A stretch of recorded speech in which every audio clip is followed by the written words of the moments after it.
Hello and welcome back everyone.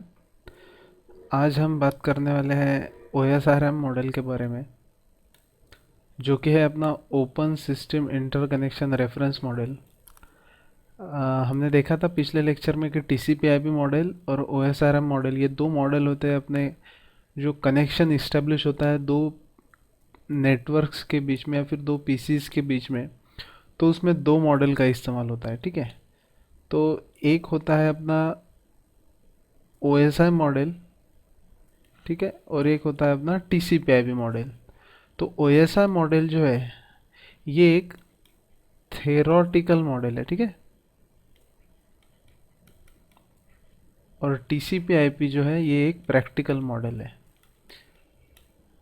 अब ये theoretical और प्रैक्टिकल का क्या है, तो देखिए जब अपन कोई भी कंसेप्ट डेवलप करते हैं तो एक होता है अपना प्रैक्टिकल अप्रोच और एक होता है अपना थेरोटिकल अप्रोच, कि भाई थेरी में अपन ये करेंगे और उसके बाद इम्प्लीमेंट करने पे अपन देखेंगे कि क्या रिजल्ट्स आते हैं।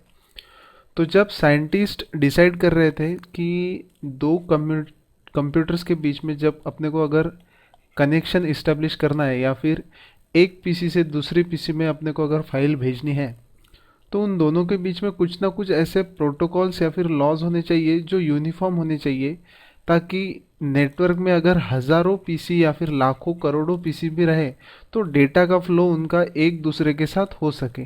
ठीक है, तो इसके लिए उनको एक मॉडल डेवलप करना था। तो कुछ साइंटिस्ट का जो ग्रुप था उन्होंने TCP/IP मॉडल डेवलप किया और कुछ साइंटिस्ट का ग्रुप ने उन्होंने OSI मॉडल डेवलप किया। तो एक होता है बात अपनी प्रैक्टिकल अप्रोच की और एक होता है थेरोटिकल अप्रोच की। तो जब ऐसा कनेक्शन इस्टेब्लिश करना हुआ तो उन्होंने देखा कि ये जो चार लेयर्स है वो इम्पोर्टेंस है, जैसे कि application layer, transport layer, internet layer और नेटवर्क एक्सेस लेयर। जो साइंटिस्ट डायरेक्टली काम पे भिड़ गए थे कि भाई अपने को मॉडल बनाना है, मॉडल बनाना है, तो इन लोगों ने क्या किया था, थेरोटिकल पे ज़्यादा कॉन्सेंट्रेट नहीं किया था, इन्होंने प्रैक्टिकल अप्रोच पे ज़्यादा कॉन्सेंट्रेट किया था। और ये जो OSI मॉडल बनाने वाले थे इन्होंने पहले थेरोटिकल मॉडल पे अप्रोच ज़्यादा किया और उसके बाद प्रैक्टिकल करा।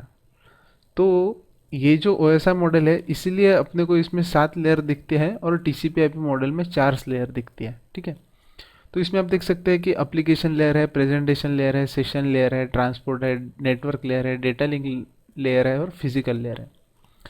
तो मॉडल हालांकि दोनों के फंक्शन सेम ही है, बस इन्होंने लेयर्स, जो थेरोटिकल अप्रोच है इन्होंने लेयर्स ज़्यादा ऐड किए और प्रैक्टिकल वालों ने लेयर्स को कम ऐड किया।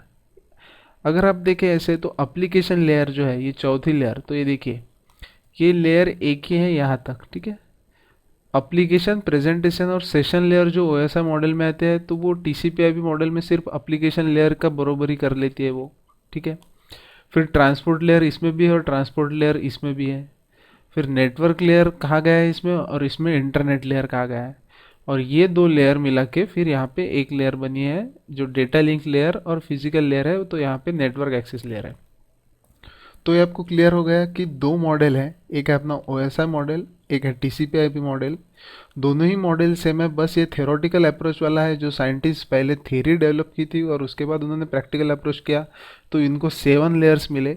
और TCP/IP मॉडल में इन्होंने पहले थेरोटिकल ज़्यादा इन्होंने अप्रोच नहीं दिखाया, इन्होंने डायरेक्ट प्रैक्टिकल अप्रोच दिखाया, इसलिए इनकी फिर 4 लेयर बनी। हालांकि फंक्शन दोनों के ही सेम ही है। तो अभी अपन देखने वाले TCP/IP मॉडल हमने देख लिया था, अभी हम देखने वाले हैं OSI मॉडल। तो देखते हैं। तो OSI मॉडल का लॉन्ग फॉर्म है, उसका है सबसे पहले तो OSIRM, यानी कि है open system interconnection reference model. ठीक है, this model has been develop by international standard organisation. किसने डेवलप किया था, तो ISO ने इन 1983। आपको डेट्स याद रखने होंगे। ठीक है, ISO ने डेवलप किया था और 1983 में, and establish in 1984, and then in 95 it is updated. देखिए कब डेवलप हुआ था, 83 में, फिर इस्टेब्लिश कब हुआ तो 84 में, और लागू कब हुआ या फिर अपडेट कब हुआ तो वो 95 में अपडेट हुआ था। This model is called open system interconnection reference model, that is OSIRM, and simply it is called OSI model. तो उसको सिंपली क्या कहा जाता है, OSI मॉडल या फिर OSIRM model. This model is called open system interconnection because this model allows any two different system to communicate regardless of their underlying architecture. देखिए, हर system का एक आर्किटेक्चर होता है, या फिर आप इजी एग्जांपल देख लेते हैं तो एक पीसी में अगर विंडोज़ ऑपरेटिंग सिस्टम है और एक में अगर आप हम समझ लेते हैं कि लाइनक्स है, ठीक है, ये एक ऑपरेटिंग सिस्टम्स है, तो इन दोनों का अगर कम्युनिकेशन अपने को बिठाना होगा तो इन दोनों में कुछ ना कुछ तो ऐसे सिमिलैरिटीज़ होनी चाहिए या फिर यूनिफॉर्मिटी होनी चाहिए कि भाई मैं कुछ फाइल इसमें से इसमें ट्रांसफ़र करूँ या फिर इसमें से इसमें ट्रांसफ़र करूँ। अगर इन दोनों में यूनिफॉर्मिटी नहीं रही तो मैं फाइल ट्रांसफ़र नहीं कर पाऊँगा, ठीक है। तो क्या कहा गया, this model allows any two different system, ये सिस्टम डिफरेंट है क्योंकि ये विंडोज़ है और ये लाइनक्स है, ठीक है, दोनों डिफरेंस है, to communicate regardless of their underline architecture. तो इन दोनों में कोई भी सिस्टम रहो, कोई भी आर्किटेक्चर रहो दोनों सिस्टम में, लेकिन एक दूसरे के साथ वो कम्युनिकेट कर पाए, तो इसीलिए इसका उगम हुआ है, ऐसे अपन मान सकते हैं। Therefore, OSI reference model allows open communication between two different system। तो इन दोनों में ओपन कम्युनिकेशन होना चाहिए, इसीलिए इसको बनाया गया, without requiring changes to the logic of underlying hardware and software. तो इन दोनों के हार्डवेयर या फिर सॉफ्टवेयर के साथ छेड़छानी न करते हुए, कुछ भी इनमें चेंजेस न करते हुए इन दोनों में अपन यूनिफॉर्मिटी ला सके, तो वो यूनिफॉर्मिटी ला सके, इसीलिए उसको अपन क्या कहा गया है, ओपन सिस्टम इंटरकनेक्शन। यानी कि सिस्टम को ओपन रखे हुए, प्लेटफॉर्म को ओपन रखे हुए इन दोनों में अपन कनेक्शन कर पाए, तो उसको अपन OSRM मॉडल कहते हैं। This model logically groups the function and set rules called protocols necessary to establish and conduct communication between two or more computer। तो इसमें क्या कहा गया है कि प्रोटोकॉल्स की मदद से इन दोनों में अपन इस्टेब्लिश करते हैं कनेक्शन, ठीक है। OSI model defines the networking framework for implementing protocol in 7 layer. तो इसमें कितने लेयर्स है, 7 लेयर्स है, और TCP/IP मॉडल में थे 4 layer. The communication process means breaking down the communication process in the smaller and easier to handle interdependent categories. The convention and rules used in such communication are collectively known as layer protocol। ठीक है, जो अपन इसमें laws या फिर rules use करेंगे तो उसको अपन क्या कहने वाले हैं, प्रोटोकॉल। प्रोटोकॉल का दूसरा नाम क्या है यहाँ पे, लॉज या फिर रूल्स, उसी को अपन प्रोटोकॉल कहते हैं, आपने देखा था लास्ट लेक्चर में। OSI model consists of 7 functions often referred to as layers। Every layer adds its own header to the packet from previous layer। तो ये देखिए, हर एक लेयर का यहाँ फिर अलग अलग कनेक्शन होता है। जब भी डेटा एक पीसी से दूसरे पीसी में जाता है तो वो डेटा को अलग अलग पार्ट में डिवाइड किया जाता है और उसको फिर यहाँ से यहाँ तक सेंड किया जाता है। तो वो डेटा का डिवाइड 7 लेयर्स में किया जाता है, तो वो लेयर अपन आगे देखने वाले हैं। In the OSI model, the network data communication is defined in 7 layers। The 7 layers can be grouped in the 3 groups: hardware, transport and software। ठीक है, ये देख लेते हैं अपन अभी।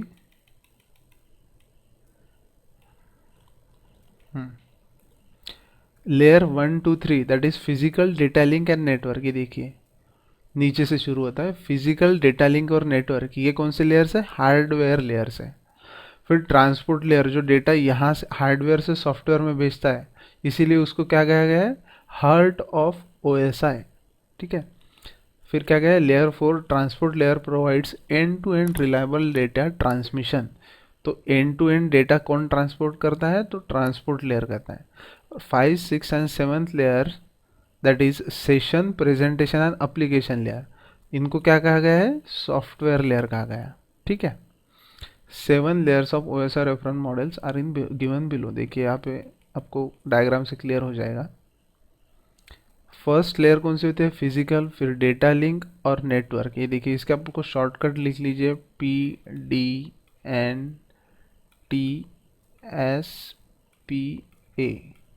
P से फिजिकल, फिर D से डेटा लिंक, N से नेटवर्क, T से ट्रांसपोर्ट, S से सेशन, P से प्रेजेंटेशन और A से एप्लीकेशन लेयर।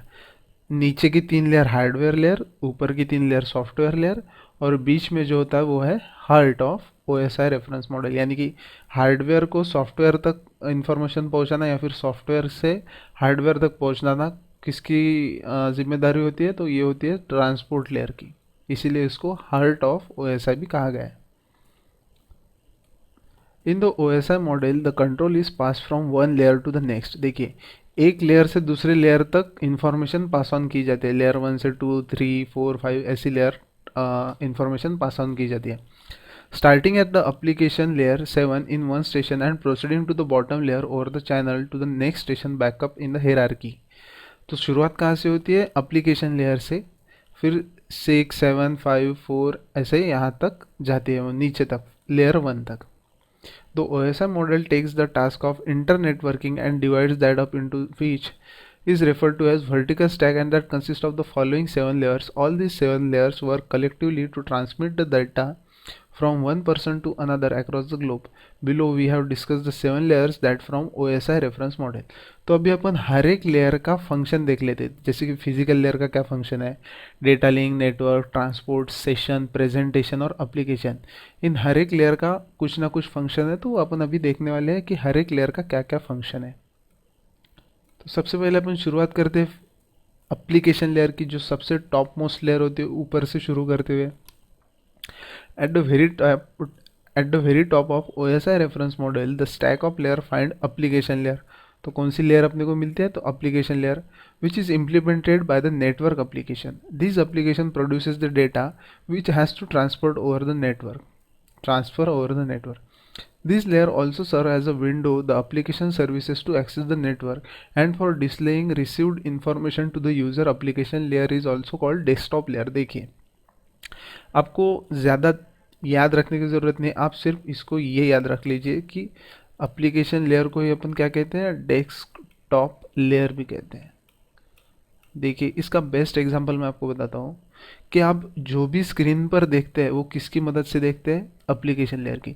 जैसे आप अभी अपने मोबाइल या फिर पीसी की स्क्रीन पे क्या देख रहे हैं? तो वीडियो देख रहे हैं, तो वीडियो किस लेयर की मदद से आप देख रहे हैं? तो एप्लीकेशन लेयर की मदद से। और एक ज़रूरी बात आपको ध्यान रखती है कि ये जो जितने भी लेयर है 1 2 3 4 5 6 और 7, इसमें ये ज़रूरी नहीं कि हर एक इसमें सिर्फ एक ही प्रोटोकॉल हो, इसमें कई सारे प्रोटोकॉल्स भी हो सकते हैं। ठीक है, हर एक लेयर में भी ऐसा ज़रूरी नहीं कि भाई एक लेयर है तो इसमें एक ही प्रोटोकॉल होगा, कई बार दो प्रोटोकॉल भी उसमें आ जाते हैं। ठीक है, तो ये होगा अपना application layer. This layer mainly holds the application program to act upon the received and data to be send. तो जो भी आपको स्क्रीन के ऊपर दिखता है तो वो किसका काम होता है? एप्लीकेशन लेयर का, कि भाई आपके स्क्रीन के ऊपर जो भी दिख रहा है वो आप तक प्रेजेंट हो सके, आपको दिख सके, उसका वो किसकी मदद से होता है? एप्लीकेशन लेयर की मदद से। फिर आता है प्रेजेंटेशन लेयर को। The presentation layer is also called the translation layer. The data from the application layer is extracted here and manipulated. देखिए, एप्लीकेशन लेयर से जो भी डेटा यहाँ पर आ रहा है, ठीक है, ये एप्लीकेशन लेयर हो गया। फिर प्रेजेंटेशन लेयर, क्या कहा गया? The data from application layer is extracted here and manipulated as per the required format to transmit over the network. देखिए, अभी मेरे को इन्फॉर्मेशन पास ऑन करनी है एक जगह से दूसरी जगह पर। ठीक है, तो मैंने सबसे पहले मेरे को स्क्रीन पे ऊपर क्या दिख रहा था? एप्लीकेशन लेयर का कुछ तो भी मैटर दिख रहा था। फिर एप्लीकेशन लेयर की मदद से मुझे अभी डेटा भेजना है दूसरी तरफ, तो ये जाएगा प्रेजेंटेशन लेयर को, कि भाई मेरे को ऐसा दिख रहा था कि आगे वाले को अभी कैसा दिखने वाला है वो आप देख लीजिए। ठीक है, तो वह जाएगा अपना प्रेजेंटेशन लेयर में। Presentation layer takes care that the data is sent in a such a way that the receiver will understand the information and will be able to use the data। देखिए, मेरे पास अगर मैं ये data Marathi में देख रहा था, इसका अपन एक एग्जांपल देख लेते थे, मराठी में देख रहे थे, और अगला पर्सन यूएस में बैठा और उसको इन्फॉर्मेशन पूरी इंग्लिश में चाहिए। ठीक है, तो प्रेजेंटेशन क्या टेक केयर करता है कि भाई ये मराठी वाली इन्फॉर्मेशन फिर इंग्लिश में ट्रांसफ़र हो जाए। जैसे ही एप्लीकेशन लेयर से प्रेजेंटेशन लेयर में आता है तो वो डेटा इस तरह से मैनिपुलेट करता है कि भाई अगले वाले को वो डेटा समझ में आए। जैसे मुझे मराठी में समझ रही थी तो मुझे मराठी में दिख रही था डेटा, लेकिन अगले वाले को अगर वो इंग्लिश उसको सिर्फ इंग्लिश ही समझती है तो वो डेटा फिर कन्वर्ट हो जाता, प्रेजेंटेशन लेयर कन्वर्ट करता है उसको इंग्लिश में। ठीक है, कि अगले वाला उसको अच्छे से देख सके। Receiver will understand the information and will able to use data. अगर उसके पास मराठी में ही डेटा चला गया तो उसके कोई काम का नहीं होगा। तो इसलिए प्रेजेंटेशन लेयर इनेबल करता है कि भाई अगले वाले को वो डेटा समझे, इसीलिए फिर वो डेटा को मैनिपुलेट करके वो उस हिसाब से प्रेजेंट करता है कि भाई जो अगले वाले को समझे। While receiving the data, presentation layer transforms the data to be ready for the application layer. Languages can be different for two communicating system. Under this condition, presentation layer plays a role of translation. ठीक है, it performs data compression, data encryption, data conversion, etc. तो एक जगह से अगर दूसरी जगह data जा रहा है, अगर वो सीक्रेट है या फिर उसको अपन इनक्रिप्शन करें, इनक्रिप्शन यानी कि उसको अपन कुछ ना कुछ सिक्योरिटी दे रहे, तो उसको अपन इनक्रिप्शन करते हैं। और डिक्रिप्शन बोले तो उस डेटा को डिकोड करना। ठीक है, इनक्रिप्शन में क्या होता है, उसको कोड देना यानी कि उसको सिक्योर करना, और डिक्रिप्शन में क्या होता है कि उसको डिकोड करना यानी कि उसको समझना, फिर जो भी डेटा वहाँ से आया है उसको डिकोड करना, या फिर डेटा को कन्वर्ट करना, जैसे कि अपन ने किया था मराठी से वो इंग्लिश हो रहा था, और डेटा को कंप्रेस करना। ठीक है, तो ये किसका काम है, प्रेजेंटेशन लेयर का। एप्लीकेशन लेयर यानी कि जो भी आपको स्क्रीन पे दिखता है। फिर प्रेजेंटेशन लेयर यानी कि मेरे पीसी से दूसरे पीसी में अगर मेरे को कुछ इन्फॉर्मेशन भेजनी है, लेकिन वो मुझे मराठी में समझ में आती है और अगले वाले को इंग्लिश में समझ में आती है, तो ये जो भी कन्वर्जन का काम करता है वो कौन करता है, प्रेजेंटेशन लेयर करता है। ठीक है, फिर आता है अपना सेशन लेयर। तो सेशन लेयर है, this layer is responsible for establishment of connection, maintenance of sessions, authentication and also ensure security. इसका एक अपन बेस्ट एग्जांपल देख लेते हैं। आपने अगर कभी पेमेंट किया होगा ऑनलाइन, तो आपको दिखता होगा वहाँ पे आप कार्ड सिलेक्ट करते, ठीक है, डेबिट कार्ड, या फिर अभी अगर आपने फ़िलहाल कोई पेमेंट किया होगा, अगर आपने यूपीआई की मदद से पेमेंट किया होगा, तो आपने देखा होगा कि वहाँ पे आपको टाइमर आता है कि भाई 2 मिनट के आपके अंदर उसको पेमेंट करना है, या फिर नहीं तो वो सेशन जो है वो एक्सपायर हो जाता है।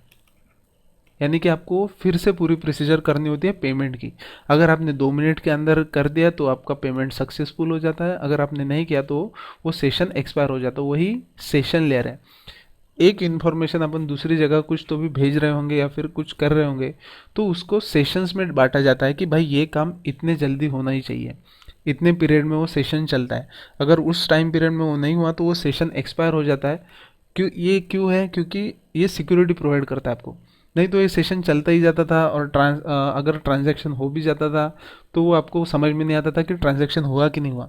तो ये क्या इंश्योर करता है भाई कि टाइम पीरियड में वो एक सेशन में आपका काम हो जाना चाहिए। ठीक है, तो ये काम होता है सेशन लेयर का। This layer is responsible for establishment of connection, maintenance of session, authentication, also ensure security. ये देखिए सिक्योरिटी आपको मिल जाती है। Session layer manages and synchronizes the conversion between different applications. Transfer of data from source to the destination. Session layer streams of data are marked and are resynchronized properly, so that the end of the messages are cut prematurely and data loss is avoided. इसकी मदद से क्या होता है, देखिए अगर 2 minute का ये अगर टाइम नहीं रहता था पेमेंट का, अपन एक एग्जांपल ले लेते यूपीआई का, तो क्या होता था, ये कभी कभी क्या होता है कि डेटा अपना लॉस हो जाता है, पेमेंट आपका डेबिट हो जाता था लेकिन वहाँ तक पहुँचता ही नहीं था, क्योंकि वो टाइम पीरियड में कंप्लीट नहीं हो रहा है। अगर आप इसको अनलिमिटेड टाइम देते हैं तो यहाँ से मेरे अकाउंट से डेबिट हो गया और अगले वाले के अकाउंट में वो क्रेडिट ही नहीं हुआ, क्योंकि उसको एक टाइम लिमिट ही नहीं है।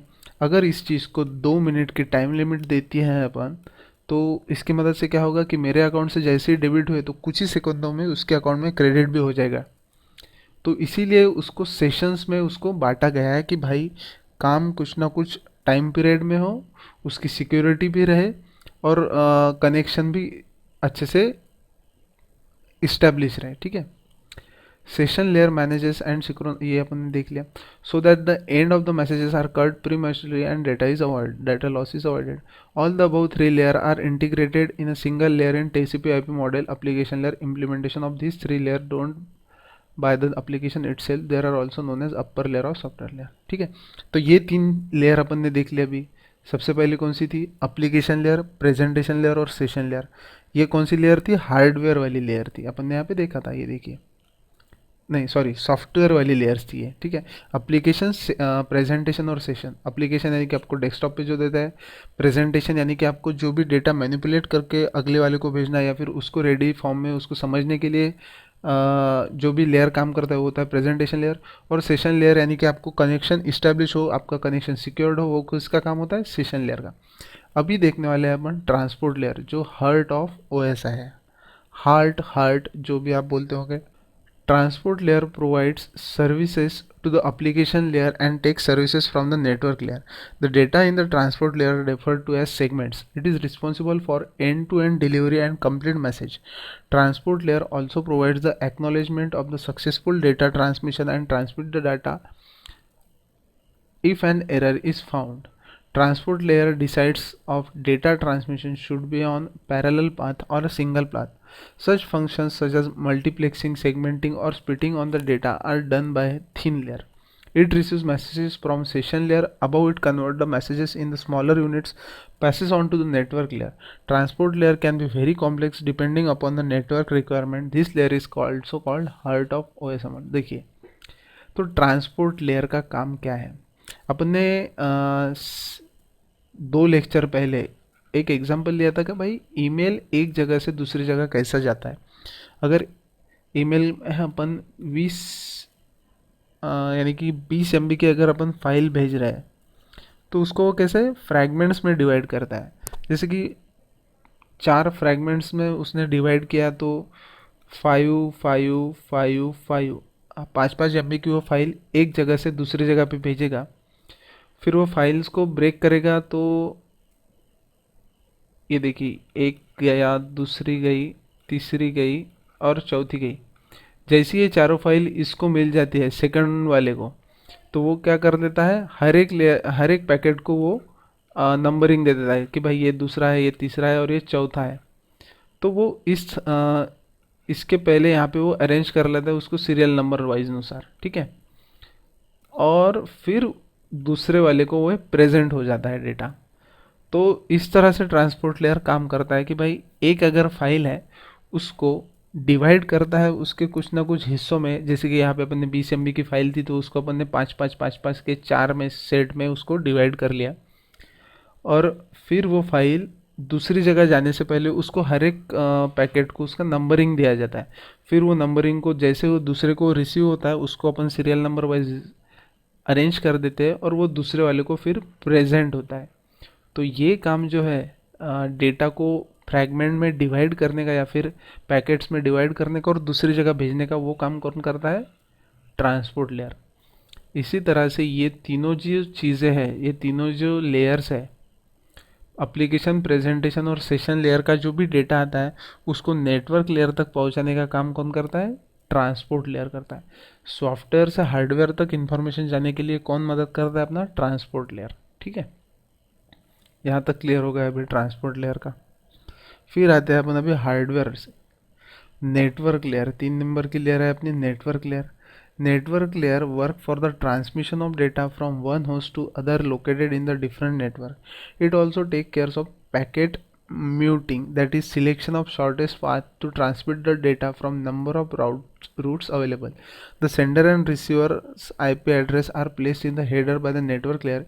It as a network controller, it manages the subnet traffic. It divides the ongoing messages into packets and assembles incoming packet into the messages for higher level. तो नेटवर्क लेयर क्या करता है, आपका root decide करता है। मेरे को यहाँ से अगर डेटा यहाँ भेजना है तो ये मैं किसी ना किसी नेटवर्क से कनेक्टेड हूँगा। ऐसा ऐसा तो नहीं होता है कि भाई मैं एक अमरावती में बैठा हूँ और ये मुंबई में बैठा है तो हम दोनों सेम नेटवर्क से कनेक्टेड हो, ऐसा नहीं, ज़रूरी नहीं है। तो मैं यहाँ से किसी और को रिडायरेक्ट होऊंगा, किसी और नेटवर्क को, फिर वो नेटवर्क किसी और को रिडायरेक्ट होगा, फिर वो किसी और को होगा, और फिर ये मुंबई वाला शायद चौथे को ही कनेक्टेड हो।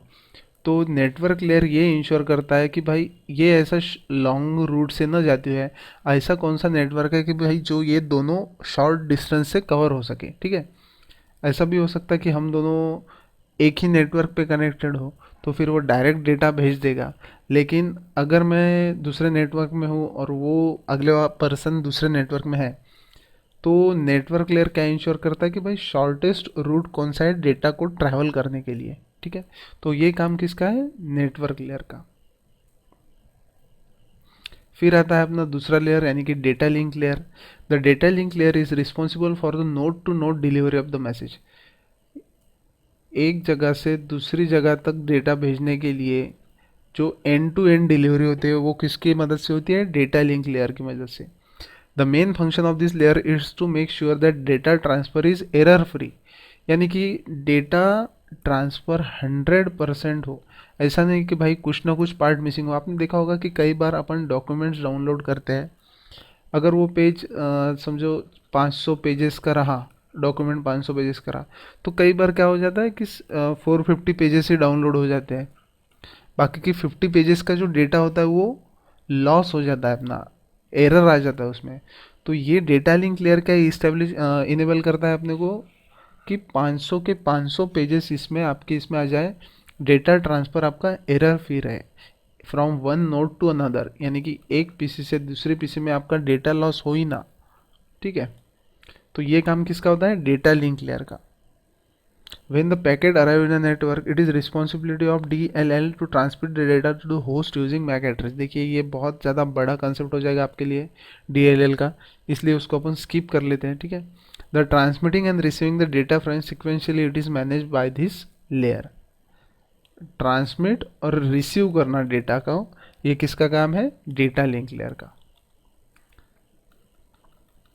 फिर आता है अपना physical layer, that is last level. The lowest layer of OSI reference model is physical layer. It is responsible for the actual physical connection between the devices। Physical connection बोले तो अपन, ये एक मेरा पीसी है और ये दूसरा पीसी है, मैं समझो केबल की मदद से कनेक्टेड हूँ इंटरनेट को, यानी कि मेरे पास क्या है, BSNL का अगर मेरा प्लान है ब्रॉडबैंड वाला, तो मैं केबल की मदद से कनेक्टेड हूँ इंटरनेट को। और वैसे ही मेरे फ्रेंड के पास वो अगर राउटर की मदद से कनेक्टेड है, यानी कि उसको, तो ये कनेक्शन के टाइप हो गए अपने कि भाई मैं केबल यूज़ कर रहा हूँ और ये वायरलेस टाइप का यूज़ कर रहा है कनेक्शन, तो ये होता है अपना physical layer. The lowest layer of OSI reference model is physical layer. It is responsible for the actual physical connection between the device, कि भाई आपके पास एक्चुअल कनेक्शन कौन सा है।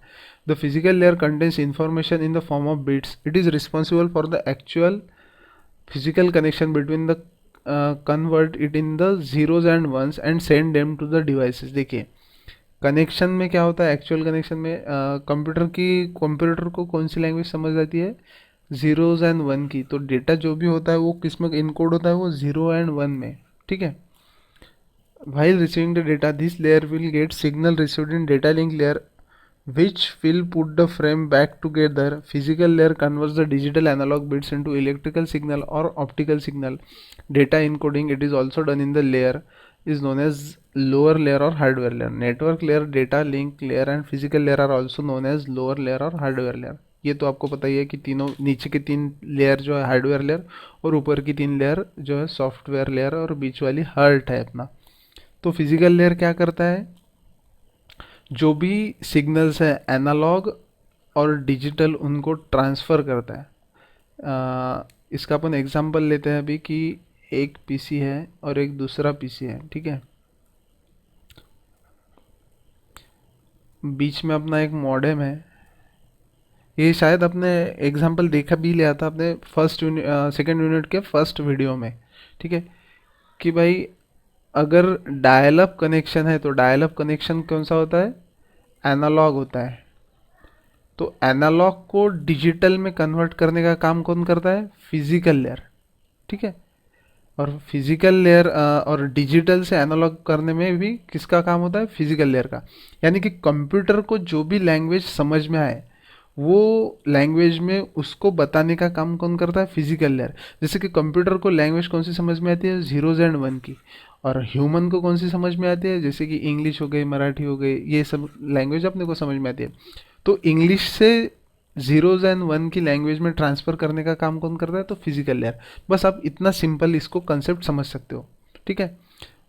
कन्वर्जन ऑफ, यहाँ पे देखा बोला भी क्या था, ये देखिए, physical layer converts the digital analog bits into an electrical signal और ऑप्टिकल सिग्नल, ठीक है, जो जिसकी मदद से आप नेटवर्क में इंफॉर्मेशन भेज सकते हो, उसको अपन क्या बोलेंगे, फिजिकल लेयर। यानी कि मेरे कंप्यूटर को जीरोज एंड वन की इंफॉर्मेशन समझ में आती है, और वायर की मदद से अपन इंफॉर्मेशन अगर दूसरी जगह भेज रहे हैं तो वायर में कौन सा ट्रांसमिट होगा, एक तो ऑप्टिकल सिग्नल होगा अगर वो ऑप्टिकल फाइबर केबल रहा, या फिर इलेक्ट्रिकल सिग्नल रहेगा। तो वो ट्रांसफ़र करने का काम कौन करता है, फिजिकल लेयर। फिर ये जाएगा ऑप्टिकल सिग्नल्स में, और फिर यहाँ से फिर से वो जाएगा जीरोज एंड वन के फॉर्म में, ठीक है, क्योंकि ये वायर से ख़त्म होकर फिर से पीसी में जा रहा। तो ये काम कौन करता है, फिजिकल लेयर करता है। तो यहाँ तक आपको अभी क्लियर हो गया होगा कि OSI रेफरेंस मॉडल में डेटा कैसे ट्रैवल होता है, ठीक है। एक बार समझ लेते हैं फिर से। एप्लीकेशन लेयर क्या करता है कि जो भी आपको स्क्रीन पे ऊपर देखता है वो किसका काम होता है, एप्लीकेशन लेयर का। फिर आपको डेटा को मैनिपुलेट कन्वर्ट करने का काम करता है तब प्रेजेंटेशन लेयर का। सेशन लेयर का काम होता है कि आपका जो सेशन है उसको मेंटेन रखे, कनेक्शन मेंटेन रखे और आपको सिक्योरिटी दे। फिर ट्रांसपोर्ट लेयर का काम होता है कि सॉफ्टवेयर लेयर का डेटा हार्डवेयर लेयर में और हार्डवेयर लेयर का डेटा सॉफ्टवेयर लेयर में आपको डेटा भेजने का काम करता है ट्रांसपोर्ट लेयर, और इसको भी अपन क्या करते हैं, हार्ट ऑफ OSI। फिर नेटवर्क लेयर क्या करता है कि आपको कनेक्शन इस्टेब्लिश कर देता है। फिर डेटा लिंक क्या करता है, तो आपका एरर फ्री कनेक्शन होना चाहिए। और फिजिकल लेयर तो आपने अभी देखा कि zeros and one form, zero and one वाले लैंग्वेज को वो इलेक्ट्रिक सिग्नल या फिर डिजिटल सिग्नल्स में कन्वर्ट करके फिर से रेडीली यूजेबल फॉर्म में उसको कन्वर्ट करने का काम करता है। तो कौन करता है, तो फिजिकल लेयर करता है। तो नीचे की तीन लेयर को अपन बोलते हैं हार्डवेयर लेयर, और ऊपर वाली तीन लेयर को अपन बोलते हैं सॉफ्टवेयर लेयर। तो ये है अपना open system interconnection reference model. इसी तरह से अपना TCP/IP मॉडल भी था, ठीक है। तो आई होप आपको अभी समझ में आ गया होगा कि open system interconnection reference model अपन किसे कहते हैं। अभी अपना सेकंड यूनिट भी कंप्लीट हो चुका है। अभी अपन देखने वाले हैं अपना थर्ड यूनिट, जो कि रिलेटेड है ईमेल आईडीज से। तो ये दो चैप्टर अभी अपने कंप्लीट हो चुके हैं, ठीक है। तो मिलते हैं अभी अपन नेक्स्ट लेक्चर में।